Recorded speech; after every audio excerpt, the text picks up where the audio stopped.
Bienvenidos a la Crónica de Historia de France 24, un espacio en el que viajamos al pasado para entender los hechos del presente.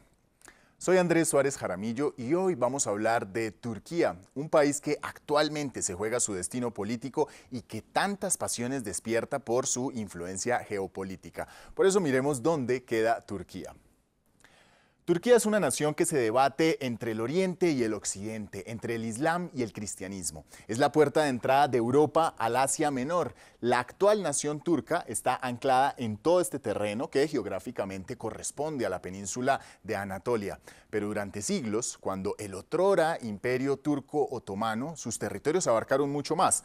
Toda esta zona, la península arábiga, alguna parte del norte de Egipto, países árabes como Siria, Jordania, el territorio de Palestina, una parte de Irak, de la Mesopotamia e incluso tuvo hegemonía en los Balcanes, en lo que actualmente se conoce como Hungría y Bosnia-Herzegovina.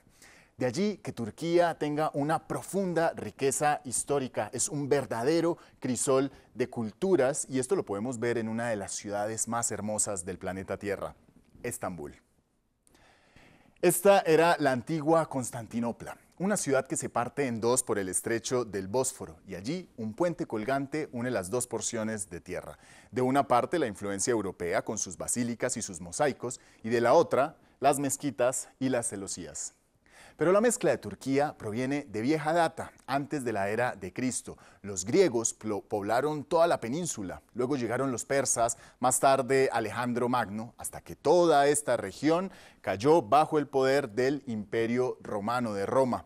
A partir de ahí hagamos un repaso de los imperios que se instalaron en lo que hoy es Turquía. El primero de ellos es el Imperio Bizantino, también conocido como el Imperio Romano de Oriente. Esto ocurrió cuando el emperador Constantino eligió a Bizancio como la capital de este imperio. Un esplendor que duró 1000 años, toda la Edad Media y con el cristianismo como religión.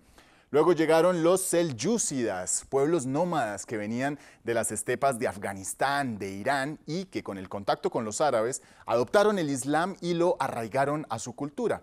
Aquí hay que tener en cuenta que los turcos no son árabes, son turcos. Luego vienen los sucesores de los selyúcidas, la potencia imperial turco-otomana. Ellos se tomaron Constantinopla en 1453 y desde entonces se llamó Estambul. Se viene la época más grandiosa, más esplendorosa, la gran epopeya, el Imperio Turco-Otomano. 600 años de hegemonía, de poder, de historias que le dieron la vuelta al mundo. Pero como a todo imperio, le llega su hora. Y en el siglo XIX, al Imperio Turco-Otomano se le llamaba y se le conocía en Europa como el anciano enfermo de Europa.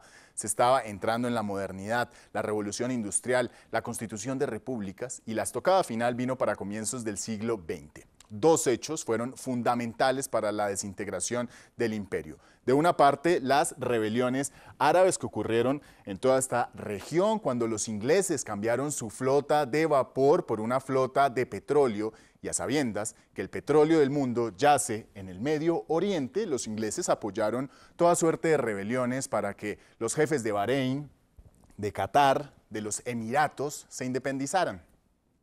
Es la época de este hombre, Lawrence de Arabia, un teniente de Gales que convence a los árabes de cruzar el desierto de Nefut, un desierto que nadie pensaba cruzarlo y luego salir vivo de él. Y la idea era invadir el puerto de Aqaba. Así, los ingleses logran poner sus barcos en los puertos petroleros, los árabes consiguen sus independencias y el imperio turco-otomano comienza a achicarse.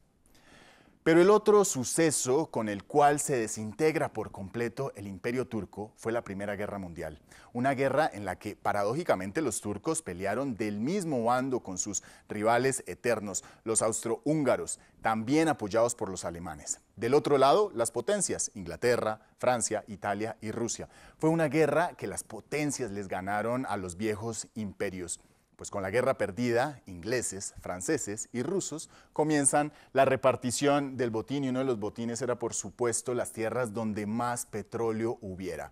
Palestina y Jordania quedaron como protectorados ingleses, Siria y Líbano pasaron a ser protectorados franceses y Turquía estaba pensada para los rusos Pero, oh sorpresa, estalla la revolución bolchevique en Rusia, caen los zares y se desmantela todo el plan secreto de repartición de tierras. Sin embargo, Turquía estaba fracturada y al interior de todo el territorio se estaban gestando movimientos independentistas, separatistas. Uno de ellos alcanzó a tener mucho auge, llamado los Jóvenes Turcos, rebeldes a la figura del sultán y sanguinarios. Ellos perpetraron el genocidio armenio entre 1915 y 1923, la matanza de más de 1 millón de armenios, por considerarlos socialmente inferiores ante los ojos de la Sharia, por ser cristianos y por su afán de independencia. Otro pueblo que ha sufrido un flagelo de discriminación étnica es el de los kurdos. Los kurdos son un pueblo sunita que habita en 4 países, toda esta región montañosa del Kurdistán, más de 40 millones de ellos, y la mitad vive actualmente en Turquía. Desde comienzos del siglo hasta nuestros días han sido perseguidos. Turquía abolió el sultanato en 1922 para convertirse en una moderna república. Sin embargo, las recientes reformas de la Constitución, los amplios poderes del Ejecutivo y el prolongado mandato de Recep Tayyip Erdoğan, quien busca expulsar a los kurdos de Turquía, pone los ojos de la comunidad internacional sobre uno de los conflictos más antiguos del mundo. Gracias por acompañarme en este viaje por la historia de Turquía. Esta y otras historias pueden verlas en nuestro sitio web france24.com.